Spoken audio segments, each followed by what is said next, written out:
مساء الخير. يعني نفسي مرة أدخل لكم دخلة حلوة وأقول لكم أخبار حلوة، لكن دايما ببقى زعلانة ودايما ببقى ناقدة.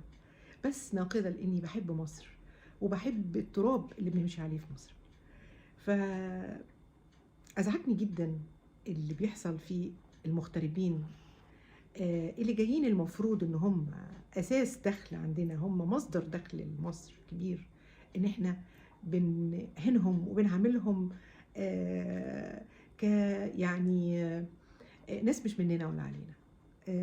ازعجني جدا اصحابي اللي ولادهم بيجوا مثلا خارجين مدارس هناك، جايبين 99% عندهم بيجوا هنا يدخلوا جامعة خاصة، ويا دوبك يعني بأي أي حاجة، يعني أقل مجموع عندنا ممكن ياخد ليه ما فيش معادلات في نقدر نساعدهم، يعني نجتاز اللي بيحصل الإهانة الجامدة دي ليهم.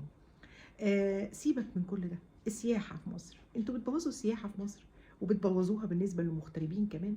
يعني المغتربين دول مصدر لينا دخل جامد جدا لما ينزلوا معاهم موبايلات، اللي الأم واللي الأخت ويفرح ناسه.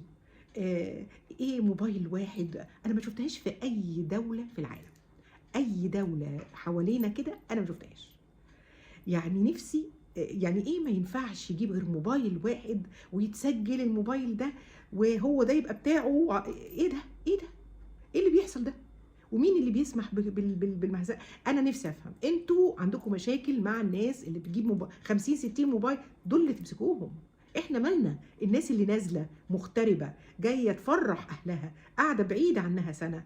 طب انا يعني اعمل ايه؟ اجيب لامي ولا اجيب لمراتي؟ ده هتعملوا مشاكل عائليه، والله ده هيحصل يعني فعلا يا اما مش هيجي خالص، هيروحوا بقى بلاد تانية يوفروا لهم بقى السياحه الحلوه والنعمه، ويدخلوا باي موبايلات ويدخلوا في ايه يا جماعه؟ دول بيجيبوا معاهم دولار، دول هم بيدونا في دخل بينزل للناس. الناس دي احنا بنطفشها ليه وبنحسسها انهم مش مصريين ليه؟ وبعدين ايه ما يدخل بموبايل ولا 2 ولا 3؟ خلاص، حتى لو هيكسب بموبايل يا سيدي خليه يكسب، ما هو انت بتكسب منه من وراه في حاجات كتير قوي. يعني انتوا جايين عليهم قوي كده ليه؟ وبعدين امبارح عمرو اديب اتكلم وكان بيناقش برضو مسؤول. كفايه عليه جدا موبايل، كفايه عليه موبايل ايه؟ والله انا حسيت مع عمرو نزل عليه يعني سهم الله، مش عارف يرد اساسا يقول له ايه. يعني ايه كفايه عليه موبايل؟ ويعني ايه؟ مين المسؤول ده بجد؟ والله انا عايز اعرف. انت بتبص ازاي للمغترب؟ المغترب ده مصري سافر من مصر تعبان فراح يحسن دخله، هو مش احسن من هو مش بيكب دولارات وعايش عيشه، ده هو نفسه يجي يسعد هنا اهله.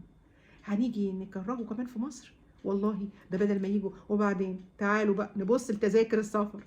شرم الشيخ عشان تروحها دلوقتي تذكره السفر ب 10000 جنيه، الاقصر واسوان اللي هي يومينها عشان نسافر بس التذكره برضو في نفس السعر. طب انتوا عايزين ايه؟ يعني انتوا عايزين تلغوا السياحه في مصر؟ فين لازم مصر الطيران تتجه انها تنزل سعرها في مصر، يعني لازم في الاقصر واسوان بالذات لانها بعيده جدا، شرم الشيخ لانها بعيده جدا. الناس كلها بتيجي اجازات نص السنه نازله، المغتربه عايزين يسافروا، هيسافر هو وعيلته يدفع. طب ما انا اسافر تركيا، ما انا اسافر اي بلد تاني هتديني كل الفاسيلتيز اللي انا عايزاها والنعومه وارخص بكتير. يبقى احنا كده بنخسر دخل جامد جدا بيدخل لنا من المغتربين.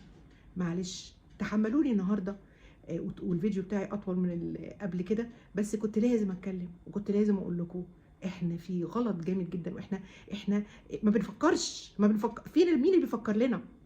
وايه يعني ايه المتعه في انك انت تعكنن على المغترب وهو داخل، وتعكنن على واحده مسافره تقعد 10 ايام مع اولادها ونفسها تهادي كام واحد معاها موبايل عايزه تكسب؟